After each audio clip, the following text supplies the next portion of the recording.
From my own studies of the subject, it seems that nothing whatsoever has changed in the relationship between Mohammedan Islam and the news media over the last 1400 years.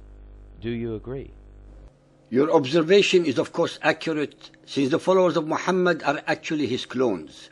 They have no choice as believers but to follow in his footsteps, his sunnah, and ape and imitate all his actions, thoughts and deeds, since he is supposed to be the most perfect male human being in all creation. Our listeners should be made aware that the only news media among the tribes of Arabia were their poets. It was they who memorized the lineage of the tribe, its history, its deeds, and its myths. They were the ones who, by their poetry and or oratory, disseminated the current affairs of their day. The poets of the tribe were held in immense esteem and awe, since an excellent poet of a small tribe could be more lethal than all the forces of a bigger tribe with a mediocre poet. Poets invariably extolled the virtues of their tribe or those of certain individuals, be they ordinary men or kings. At the annual fair of Ukaz, held during the forbidden months, poets vied with each other in public contests that could bring great honor to them and their tribe when they won. Among the ancient Arabian odes, 7 were legendary and held first place and were called mu'allaqat, meaning suspended. They were magnificent poems composed by some of the most illustrious poets of Arabia long before Muhammad. In the Arab world, they are honored as masterpieces of poetical composition. The days before Islam are called in Arabic al-Jahiliyyah, meaning the time of ignorance or barbarity. However, it was during this alleged time of ignorance that many of the best and most beautiful Arabic poetry were conceived, a fact recognized even by the Muhammadan Muslims themselves. No poets during the whole period of pagan Arabia were murdered for their poetry. This would have been unthinkable and almost sacrilegious. Unfortunately, Muhammad changed all these rules and prohibitions because they did not suit him or his agenda. As will be shown in the following ahadith, Muhammad sanctions the murder and assassination of any and all those who satirized or disagreed with him and his ideas. He instigated their butchery, be they men or women, free or slave, young or old. He exhibits a pathological and depraved indifference to human suffering, human rights, justice, and morality. Those of his followers who were willing to commit these crimes at his prompting did so with incredible cowardice, invariably against unarmed civilians in the dead of night. Muhammad was an equal opportunity destroyer of all those who did not accept his belief system. Even today, in the 21st century, his followers exhibit exactly the same symptoms all over the world. Ibn Ishaq 597. When the apostle returned to Medina after his raid on Taif, word spread that he killed some of the men who had satirized and insulted him. The poets were left spread in all directions. Ka'b al-Ashraf began publishing poems about the wives of the Muslims. He referred to the wives of Muslims and damaging their honor. In other poems, he would curse the poet, ridicule him, and say improper things about him. In a third type of poem, he would curse the Prophet's companions and compare them to animals, dogs, sheep, and camels. This was a type of insult. The Arabs of those times loved poetry. As the verse says, poetry is the language of the Arabs. For Arabs, poetry is sharper than the sword. Ishaq 368. Ka'b body was left prostrate, humble in submission. Sword in hand, we cut him down.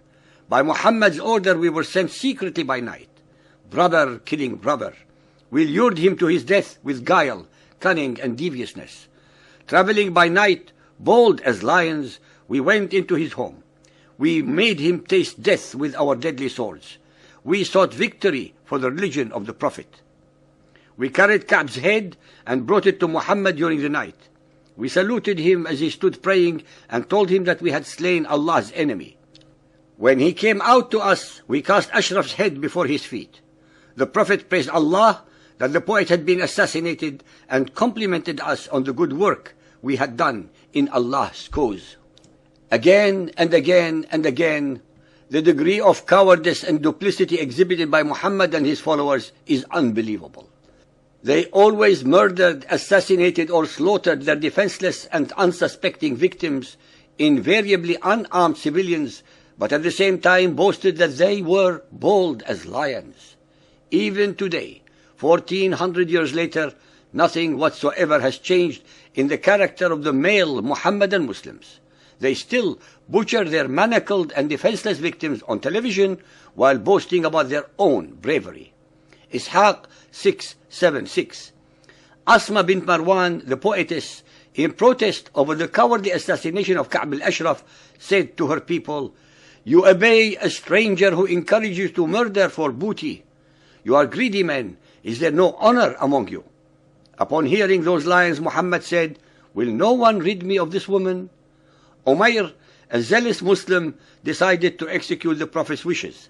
That very night, he crept into the writer's home while she lay sleeping surrounded by her young children. There was one at her breast. Umayr removed the suckling babe and then plunged his sword into the poet. The next morning in the mosque, Muhammad, who was aware of the assassination, said, "You have held Allah and His Apostle." Umayr said, "She had 5 sons. Should I feel guilty?" "No," the Prophet said. "Killing her was as meaningless as 2 goats butting heads."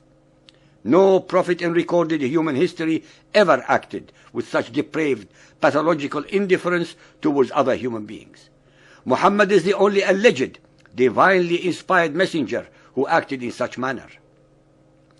Only after studying in depth the subjects of the Quran, Ahadith, Arab and Islamic history could one come to the one and only logical conclusion that explains all the hate-mongering, warmongering, immorality, injustices, inconsistencies, absurdities, historical dislocation, theological contortions, grammatical errors, mendacities and stupidities that fill the Quran and Hadiths, which is that every letter, every word, every verse ayah, and every chapter surah in the Quran could not have been revealed by any omniscient, compassionate, and merciful divinity, because it is in reality the product of Muhammad's own ideas, hatreds, lusts, anger, jealousy, fears, cowardice, and immorality, in other words, his own alter ego, but cleverly projected into the unsuspecting mouth of Allah, the pagan Arabian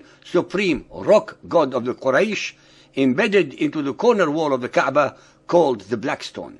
In a nutshell, Muhammad, Gabriel, Satan, and Allah are one and the same.